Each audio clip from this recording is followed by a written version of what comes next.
Está con nosotros ya nuestro amigo y académico, profesor, politólogo, Freddy Ángel Castro. Él está hoy, lunes 17, un día después de la toma de posesión, precisamente, para hablar sobre las perspectivas del nuevo gobierno, el discurso de ayer y la esperanza de un país. Profesor, decíamos aquí hace mucho tiempo, quizá no recordamos cuándo, se nombra un procurador que no es ni de la esfera del presidente ni de la esfera del partido que gana. En este caso, una procuradora. Buenas tardes, Freddy. Muy buenas tardes, Ricardo, Leila, Fafa, Andrés, por esta conversación que puede ser ampliamente refrescante. Mira, yo creo que eso tiene una premisa que yo como estudioso de la ciencia política la he publicado en los artículos y hoy la reitero. Y creo que también la he compartido con don Andrés. Sí. Es la siguiente. Por primera vez en la República Dominicana, el gobierno que gana las elecciones en los últimos 20 años no es fruto de una crisis económica ni de una crisis política. Es decir, si tomamos todos los indicadores en términos políticos, en términos económicos hasta marzo, economía de mayor crecimiento 5.5, estabilidad macroeconómica, dólar estabilizado, crecimiento, agentes económicos pensando y diciendo que le iba muy bien. Viene la pandemia, se cambia la realidad económica del país, pero nadie puede imputar al gobierno saliente la crisis de la economía. Entonces, ¿qué es lo que sucedió? ¿Qué fue lo que pasó? Realmente, el primer factor es que cuando el 17 de enero del 2017 se lanzó el movimiento Marcha Verde, la sociedad civil, la sociedad dominicana en términos de los partidos, comenzaron un movimiento ascendente desde la sociedad civil, porque yo recuerdo que en el 2017 los partidos políticos no tenían claramente definida una agenda de oposición política.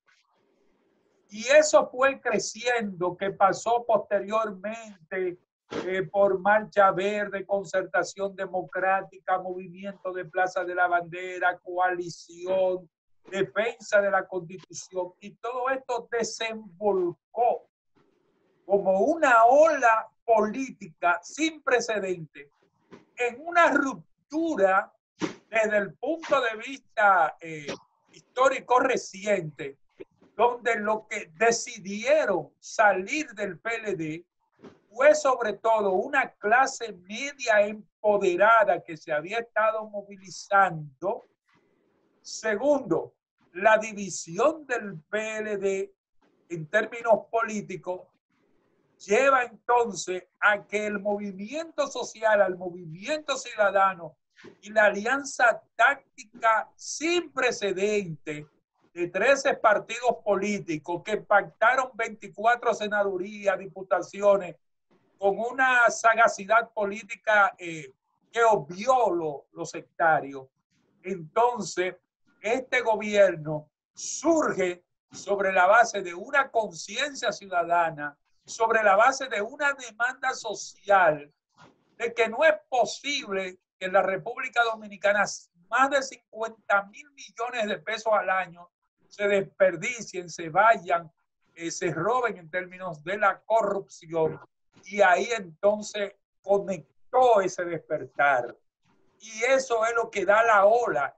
Es más, lo que pasó en Palacio, que es una ruptura del protocolo, donde por primera vez un gobierno de transición democrática en los últimos 40 o 50 años juramenta a la Procuradora General de la República por encima del Ministerio de Defensa, porque aquí siempre se privilegió en línea protocolar los altos mandos militares, da una señal Entonces, lo que vimos, Ricardo, lo que hemos visto en estos momentos es ese empoderamiento. O sea, Luis Abinader prácticamente tenía ese compromiso ineludible con la sociedad dominicana cuya bandera no podía de ninguna manera echar al piso. Lo más que podía era cambiarla por nieve, pero no soltarla en el piso, porque el pueblo dominicano se iba a sentir en principio al día de hoy lastimado y lacerado. Y yo estoy feliz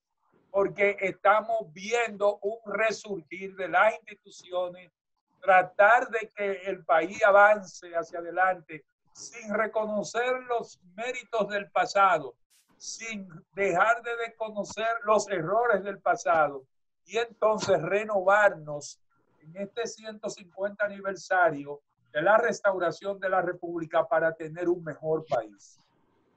Freddy, en cuanto específicamente al discurso, ¿qué te pareció? Luces y sombras, es decir, ¿te gustó? ¿Crees que le faltó algo? ¿Qué tú me dices del discurso? El discurso estuvo bueno, fue un discurso muy corto. El presidente se juramentó a las 11:05 de la mañana y el discurso terminó a las 12, es decir, un discurso muy corto. En cuanto al contenido, obviamente él tuvo un tacto de prudencia, no fue un discurso programático, porque no lo podía hacer en términos de que los indicadores económicos están muy inestables. Ahora, fue un discurso que tocó 16 áreas, yo lo anoté, porque estaba comentando para televisión y tocó 16 áreas, pero se pueden resumir en 2 o 3 líneas generales. Primero, la lucha en contra de la corrupción en la República Dominicana y la posterior respuesta con el juramento de doña Miriam y Berenice, y el discurso presencial de doña Milagro plantea una primera línea de este gobierno en la lucha en contra del combate de la corrupción. Segundo, las duras críticas sobre el sistema educativo nacional. Me parece que es un planteamiento de un nivel bastante importante, porque lo primero que él hizo es reconocer que según el estándar del PISA de la OCDE, nosotros estamos en las asignaturas básicas en el último lugar, en los últimos lugares. Por lo tanto, el elemento, y esto hay que prestarle atención ahora, el elemento de la construcción, lo que somos educadores, la construcción del edificio, no es más que un espacio donde podemos reunirnos. Lo importante es el currículo, la competencia y los objetivos con que guiemos la educación. Entonces, no solamente digo que se botó el dinero, que se desperdició el dinero, que no sirvió para nada en términos estandarizados, sino también que reconoció la necesidad de que no se puede iniciar el año el próximo lunes, sino que va a haber que dotar a los estudiantes, a los muchachos del actor de conectividad, y que para esto prácticamente lo que nosotros pensamos es que el gobierno debe hacer una alianza estratégica con las compañías a partir de la instalación de la red 5G. Pero yo quiero aquí dejar planteada una tesis que es muy importante. Pienso que debemos pedirle a ese Congreso Nacional que coloque Internet cero. O sea, debe venir Internet cero para la conectividad en el área educativa de la República Dominicana. Así como el presidente dijo, tasa cero para la agricultura, necesitamos tasa cero para el Internet, porque yo, que soy profesor universitario hace 34 años, yo tuve que recibir material de examen final por WhatsApp, por chat, porque los muchachos no se pueden conectar, no tienen un paquetico de 150 pesos para conectarse. El discurso es bueno en términos de salud. Señores, podemos hablar mucho de las medidas, pero este país, esa Asamblea Nacional, ayer mandó un discurso simbólico, un discurso emotivo al mundo cuando la Asamblea Nacional se paró y rindió homenaje a los servidores de la salud, lo que tenemos los hijos, lo que tenemos las hermanas en primera fila, lo que no publicamos en las redes de nuestros muertos, pero que se nos han muerto familias. O sea, todo eso ayer resultó un gesto, a mí me luce de primera línea. Ahora, hay que hacer la inclusión del resto que falta en el seguro universal. Pero Ricardo, que es un especialista del área médica, sabe que lo fundamental es la atención primaria en salud, para reducir el impacto del segundo y el tercer nivel en términos de los hospitales. ¿Qué dijo el presidente también en su discurso que me pareció importante? El relanzamiento de las relaciones internacionales con Estados Unidos.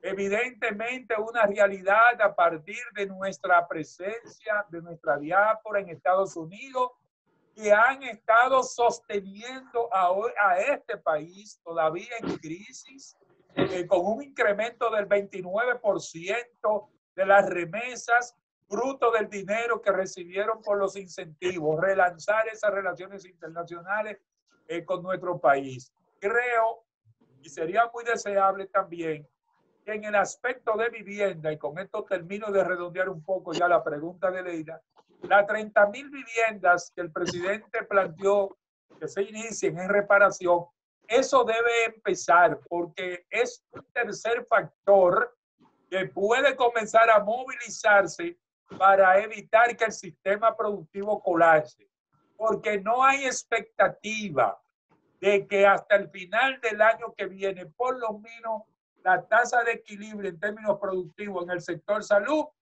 pueda comenzar a rentabilizarse. Los indicadores están diciendo que caímos en un 88% en los últimos 2 meses en términos de salud. Bueno, el discurso fue un discurso realista, básicamente realista. Yo entiendo que me gustó ese aspecto, lo del realismo. Y como tú señalas, hizo énfasis en estos factores: transparencia, honestidad en el manejo de la cosa pública, educación, el tema de la salud, que es transversal a todo lo que pueda pasar en el país. Pero yo quiero preguntarte algo en relación no con el discurso, porque yo siempre digo que en la República Dominicana, para conocer la sociedad, no hay que analizar discursos, hay que analizar prácticas. Son las prácticas las que definen a los sujetos políticos en este país, porque hay discursos bellísimos, etc. Bueno,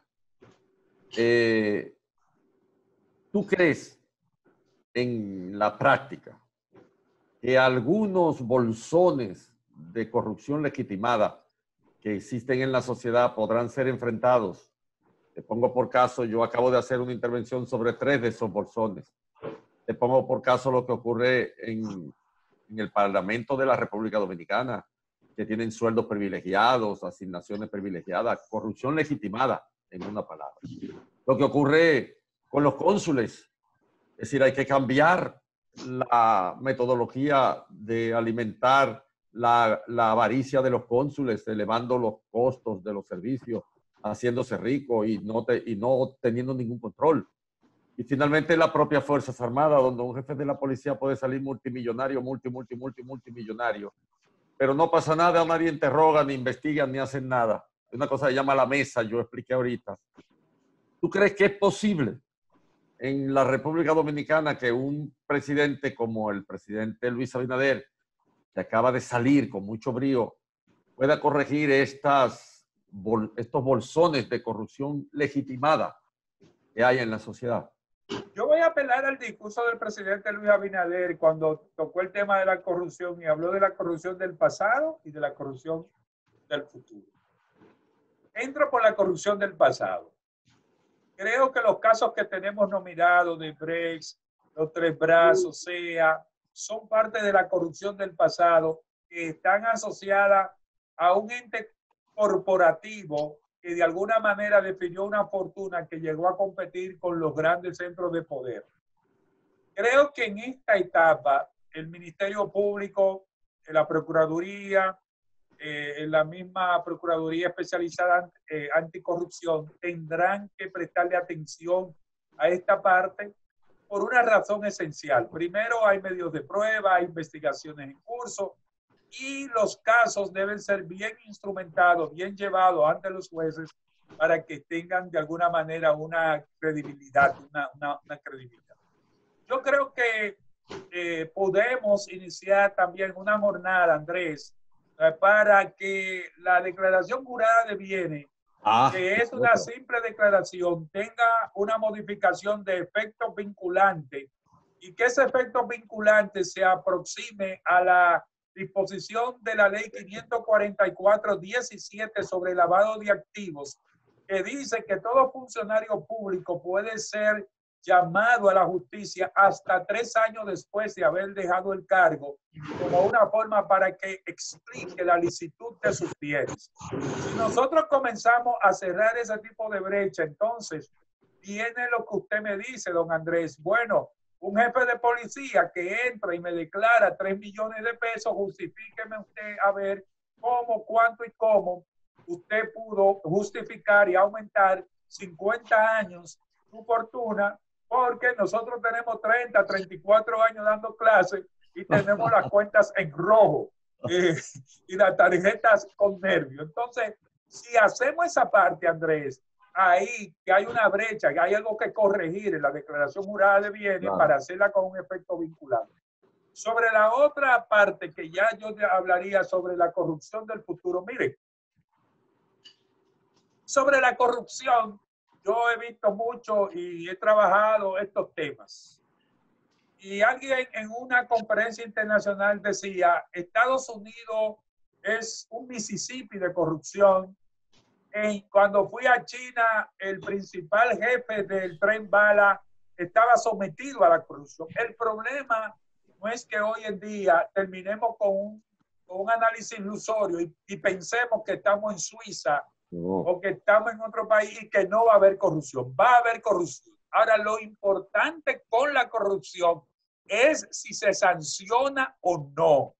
Claro. Si el gobierno sanciona la corrupción de futuro, entonces el pueblo dominicano mantiene el respaldo a esa ejecutoria del gobierno, a la corrupción que se presente.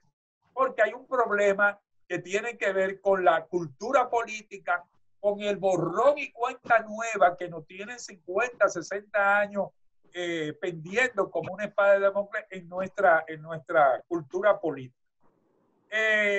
Ya hay otro aspecto que me hablaste de la corrupción legalizada, pero yo pienso que esto tiene que ver más con un diseño constitucional de evaluar nosotros rentabilidad, oportunidades, costo-beneficio del Parlamento. Obviamente, todo lo que está designado en el caso consular y en el caso de los embajadores, fuera del requerimiento de la ley de relaciones internacionales, es una corrupción.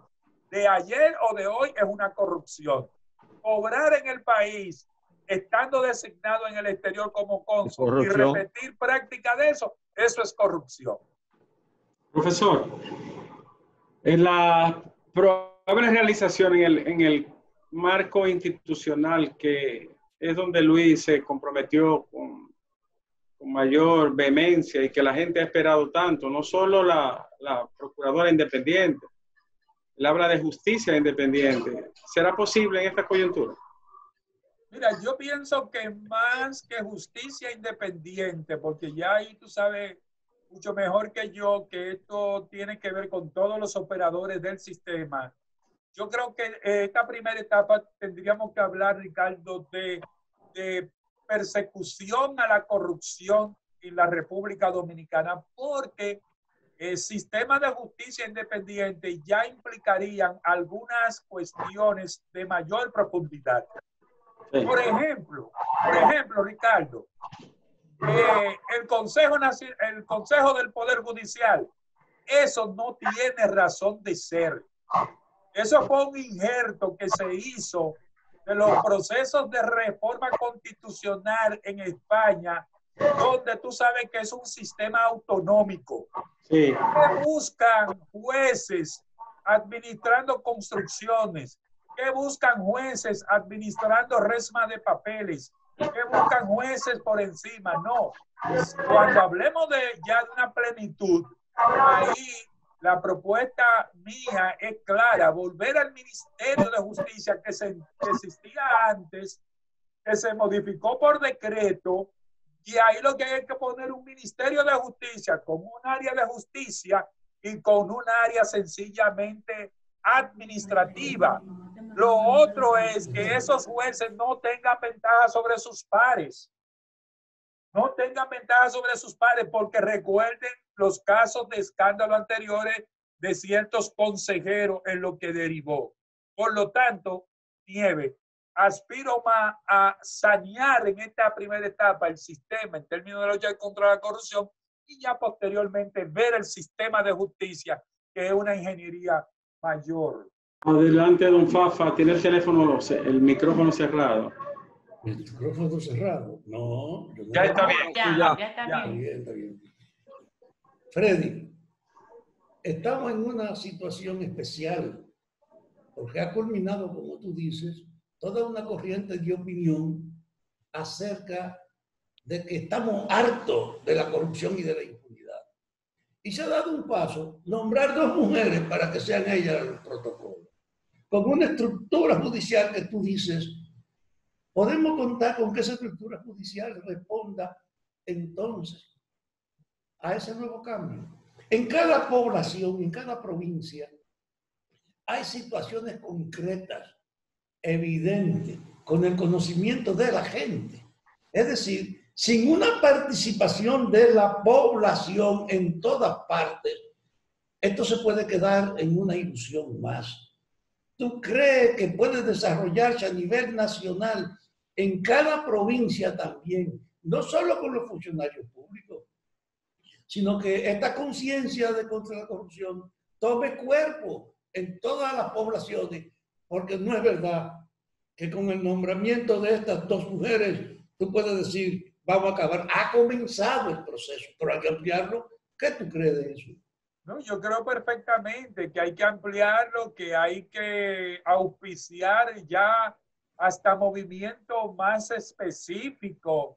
Yo diría primero justicia paritaria. O sea, así como iniciamos en el pasado un movimiento 4%, la lucha en contra de la corrupción y la lucha por la transformación de la justicia es tan importante que amerita en esta etapa un brazo de sociedad civil específicamente hacia la justicia. Porque obvio, ni Miriam ni Jenny Berenice son paladines de los superhéroes. Ellas van a necesitar un apoyo. Y Andrés, cuando me hizo la pregunta sobre corrupción futura y pasado, no deja de transmitir una preocupación de que todo esto se pueda castrar, porque nosotros sabemos que, por ejemplo, a nivel de las fiscalías regionales, barriales, comunales, existen unas componendas, unas formas operativas de operar el crimen y el delito organizado que castra la necesidad y la voluntad de hacer esa justicia. Yo creo que sí.